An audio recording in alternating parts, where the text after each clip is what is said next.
የዋህነታችን ዋጋ አስከፈለን እንጂማ እኮ ይችላል ነበር። የዋህነታችን ግን ዋጋ አስከፈለን።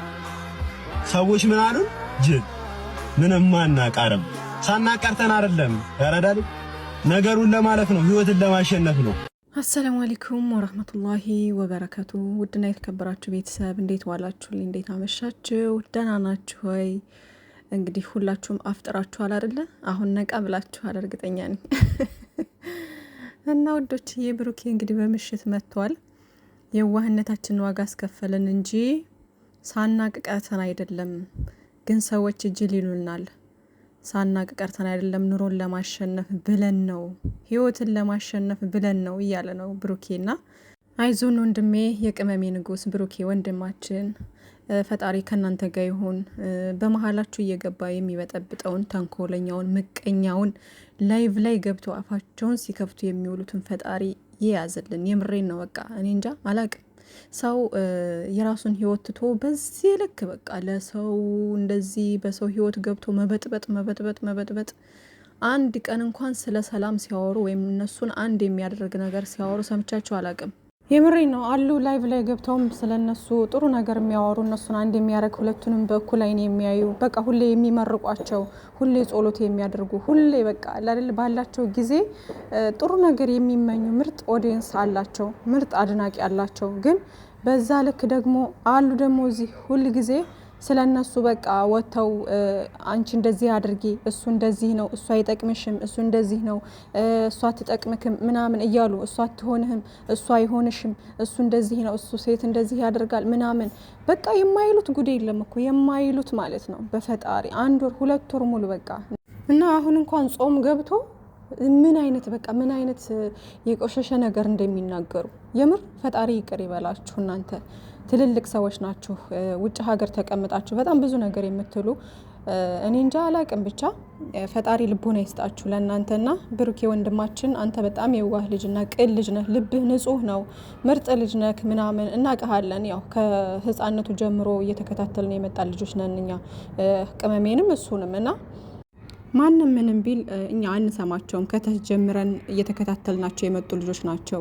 በጣም የዋህና ቅን ልጆች ናቸው። ከራሳቸው አልፈው በዙሪያቸው ያሉትን ያሳደጉ ጀግኖች፣ እኔ እንጃ መረዳዳታቸው፣ መተሳሰባቸው፣ ፍቅራቸው የሚያስቀና ልጆች ናቸውና በእነሱ መሀል ገብተው አጋጣሚውን እየተጠቀሙ ለመለያየት የሚሞክሩ ሰዎች አይሳካላቸውም፣ መቼም አይሳካላችሁም። እና ፈጣሪ ከእናንተ ጋር ይሁን ጨረቃዎቼ፣ የምሬን ነው። እና ብሩኬ ወንድሜ አይዞን፣ አብሽር፣ እናውቃለን አንተ በጣም ጀግና ልጅ ነክ። የሰውም ለውጥ የሚያስደስትክ፣ የሰው ከፍታ የሚያስደስትክ፣ ከራስ በላይ ለሰው የምታስብ በቃ ቅመሜም አንተም ሁለታችሁም ልባችሁ ንጹህ ነው እና ከራሳችሁ አልፋችሁ ሰውን እያሳደጋችሁ ያላችሁ ልጆች ናቸው። በቃ አለ አይደለ አንዳንድ ሰው በቅንነትም አስቦ ከዚህ ስራ ውጡ ምናምን ሲል ያ ሰው በቅንነት ስላሰበው ነው ስራው እናንተን ክብራችሁን ዝቅ እንዳያደርግ ጥሩ አመለካከታችሁን ይዛችሁ እንድትጓዙልን በመሀላችሁ ክፍተት እንዳይፈጠር ነገ የተሻለ ደረጃ ላይ ደርሳችሁ አለ አይደለ እኛ የምንፈልገው ልጆች ወልዳችሁ ከብዳችሁ ጥሩ ቁም ነገር ላይ ደርሳችሁ ማየትን የምንጓጓ ብዙ ነንና ብቻ ፈጣሪ ይጠብቃችሁ ባላችሁበትና ውዶቼ፣ እንግዲህ ዛሬ በዚህ መንገድ መጥቷል ብሩኬ። ስቶሪ ላይ ያደረገው ደግሞ የቴዲ አፍሮ ሙዚቃ አለ። ያው እሱንም ስትሰሙ እንዳትደናገጡ እንዳልኳችሁ አለ አይደለ ትንሽኛን ደንገጥ ለማድረግም ስለሚፈልጉ ይሆናል እንደዚህ አይነት ነገር እንትን የሚሉትና አታስቡ። ምናልባትም ደግሞ ዛሬ በተለቀቀው ቪዲዮ ሀይሚዬ ምናልባት በድራማው ማለት ነው ልውጣ ምናምን ብላ ወታ ሊሆን ይችላል ከቤት አይታወቅም። ብቻ ግን ያ ማለት ይለያያሉ ምናምን ማለት አይደለም። በቃ ይሄ ድራማውን ለማስኬጃ ያክል ነው እንጂ መቼም ቢሆን አይለያዩም ኢንሻአላህ ሀይሚዬና ብሩኬ ማለት ነው። ሁልጊዜም ወደፊት ጨረቃዎቻችን። ሰው የፈለገውን ስም ቢሰጣችሁ ወደ ኋላ የለም ወደፊት ነው። ሰው አውርቶ ይቀራል፣ ቂጣ ነው፣ ይገለባበጣል የሰው ልጅና ሰው ምንም ነገር ብትሰሩ፣ ምን ጥሩ ብትሆኑ፣ ምን የፈለገ ጥሩ ሰው የፈለገ መልካም ሰው ብትሆኑ የሆነ አቃቂር ያወጣላችኋል፣ የሆነ አቃቂር ማለት ነው እና ሁሉንም ሰው ማስደሰት አትችሉም። ሁሉንም ሰው ደግሞ ጥሩ አስተያየት ይሰጠኛል ወይም ደግሞ ጥሩ አመለካከት ይኖረዋል ማለት አይቻልም። የሰው ልጅ እንደዚህ ነው በቃ። በተለይ ሀበሻ የሆነ ሰው አድጎ ካየን ከፍ ብሎ ካየን ያን ሰው ለመጣል ነው የምንሮጠው። እንዴት ብዬ ሰርቼ ነው እንደሱ መሆን ያለብኝ የሚለው ላይ ሳይሆን እንዴት ብዬ ነው ይሄ ልጅ በቃ ከኔ በታችም አድርገው እምጥለው እንዴት ነው የሚለው ላይ ነው በቃ ሁል ጊዜ ሩጫችን ማለት ነው። ክፋት፣ ምቀኝነት በቃ በጣም ይሄ ነገር በጣም ተባብሶ ያለበት ሁኔታ ነው ያለው ሀበሻ ሲባል ማለት ነው። እና ፈጣሪ ልቦና ይስጠን። ማንም ቢሆን የኛን ርዚቅ አይወስደውም። ገባችሁ? ርዚቅ ያላህ ነው። እዚህ ደረጃ ላይ የደረሱት ሀይሚዬና ብሩኬ በቃ በጣም ተረዳርተው ተሳስበው ሁለታቸውም ለፍተው ነው ጥረው ግረው እዚህ የደረሱት። እና አንዳንድ ሰው በጣም ይገርመኛል። ሰው የሆነ ከፍ ያለ ቦታ ላይ ሲደርስ እከሌኮ ስላለለት ነው እከሌኮ እንደዚህ ስለሆነለት ነው ምናምን የሚባል ነገር አለ ነው። የሰው ልጅ ሰበብ ነው የሚያደርግለት። ገባችሁ? ሰበብ ይሆናችኋል እንጂ ለዛ ለመድረስ ዋናው ነገር ፈጣሪ ነው። ገባችሁ? የትም ይሁን በምንም አይነት ሁኔታ ውስጥ ሆኖ ድረሱ ካላችሁ ቦታ ላይ ትደርሳላችሁ። አላህ የፈቀደላችሁ ቦታ ላይ መድረሳችሁ አይቀርም።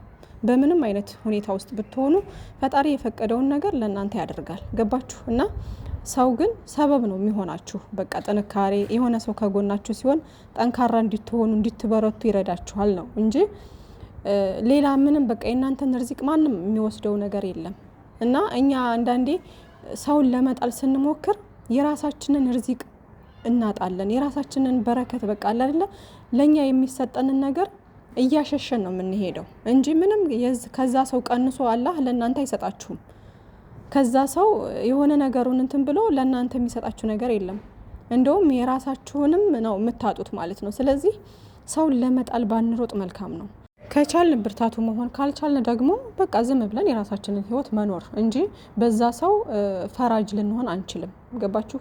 እና ፈጣሪ ከናንተ ጋር ይሁን። ብሩኬ ወንድሜ አይዞን። ሁሌም ወደፊት ተሳዳቢዎች ደግሞ ተሳድባችሁ ትቀራላችሁ፣ አውርታችሁ ትቀራላችሁ እንጂ የነሱን ምንም ነገር የምትቀንሱት ነገር የለም።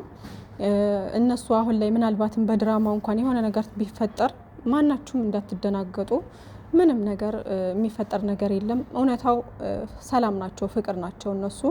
ይሄ ለስራና ለስራ እስከሆነ ድረስ በቃ ምንም የሚለያዩ ልጆች አይደሉም ማለት ነው። እና ምናልባትም ስቶሪሉን አይታችሁ እንዳትደናገጡ ብዬ ነው።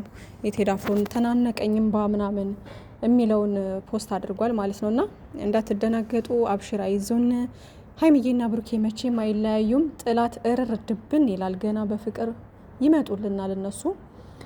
እና ውዶችዬ ዛሬ ላይ በእነሱ ህይወት ገብታችሁ እኔ ነኝ የምኖርልሽ ህይወትሽን፣ እኔ ነኝ የምኖርልህ ህይወትህን የምትሉ ሰዎች የራሳችሁን ህይወት መጀመሪያ ኑሩ። ለልጆቻችሁ አስቡ። ልጆች ከሌላችሁ ደግሞ ለባሎቻችሁ፣ ባሎቻችሁን እንዴት ትሪት ማድረግ እንዳለባችሁ ተማሩ። በቃ የሚያስተምር ቦታ ላይ አስተማሪ ነው ብላችሁ የምታስቡ ቦታ ላይ ሂዳችሁ ተማሩ በቃ እንጂ እዚህ ሁል ጊዜ ሀይሚዬና ብሩኬን እያያችሁ ላይቭ ላይ መታችሁ የራሳችሁን ስትረስ እነሱ ላይ አትወጡ። ያሳለፋችሁት ታሪክ ከነ ሀይሚዬና ከነ ብሩኬ ህይወት ጋር የሚያገናኘው ነገር የለም። እንደው ያሳለፋችሁት እንኳን የሆነ የራሳችሁ የሆነ ኤክስፔሪየንስ ካላችሁ በዛ ነገር እንደዚህ ቢሆን እንደዚህ ነው እያላችሁ ምክር መስጠት ወይም ደግሞ ጥሩ አስተያየት መስጠት እንጂ ራሳችሁ ወስናችሁ ጨርሳችሁ ምናምን ይሄ ነው የሚበጅሽ፣ በዚህ መንገድ ሂጂ፣ እሱንም እንደዛው እያላችሁ የነሱ ህይወት እኛንን ፕላን የምናደርገው ወይም ደግሞ እኛንን የምንወስነው አትበሉ።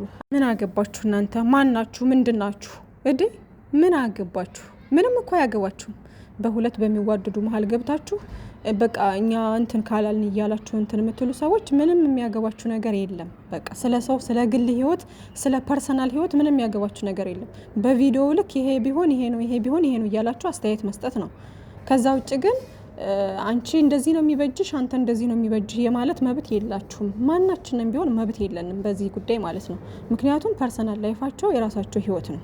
በቃ እኛ ምንም ያገባን ነገር የለም። ስለዚህ ሁላችሁም የሆነ ባውንደሪያችሁን አትለፉ። በቃ እንደ ኦዲየንስ አስተያየት መስጠት ካለባችሁ ሰላማዊ አስተያየት መስጠት ነው። ካልሆነ ካልተመቻችሁ ደግሞ ጸጥ ብላችሁ መቀመጥ ነው። እና በተለይ እዛ አሮጊቶች ሰፈር ስርዓት ያዙ። የራሳችሁን ህይወት መጀመሪያ ኑሩ። ህይወታችሁን ኑሩ የራሳችሁን። በቃ ልጆቻችሁን አሳድጉ። ዝም ብላችሁ እያመጣችሁ ባሳለፋችሁት እንትን ላይፍ የራሳችሁን እንትን ያሳለፋችሁትን ቦይፍሬንዳችሁ ከርቷችሁም ከሆነ ባላችሁ ጋር ተጣልታችሁ ከሆነ ሁሉም ሰው እንደዛ አይደለም። ሁሉም ወንድ እንደዛ አይደለም። ብሩኬን በዛ በእናንተ ባሳለፋችሁ እንትን ልቀርጹት አትችሉም። ሀይሚዬንም እንደዛው። እና ከቻላችሁ አንድ የሚያደርግ ነገር ተናገሩ፣ ካልቻላችሁ ደግሞ ዝም በሉ በእናታችሁ። የምር ዝም በሉ። በጣም ነው የሚደብረው። እና ጨረቃዎቻችን እንግዲህ ሰላማችሁ ይብዛልን። ብቻ እንዳትጨናነቁ ውዶቼ፣ ምንም እንዳትጨናነቁ። ሁሉም ነገር ሰላም ይሆናል፣ ይስተካከላል ምናምን ነገርና እንዳታስቡ።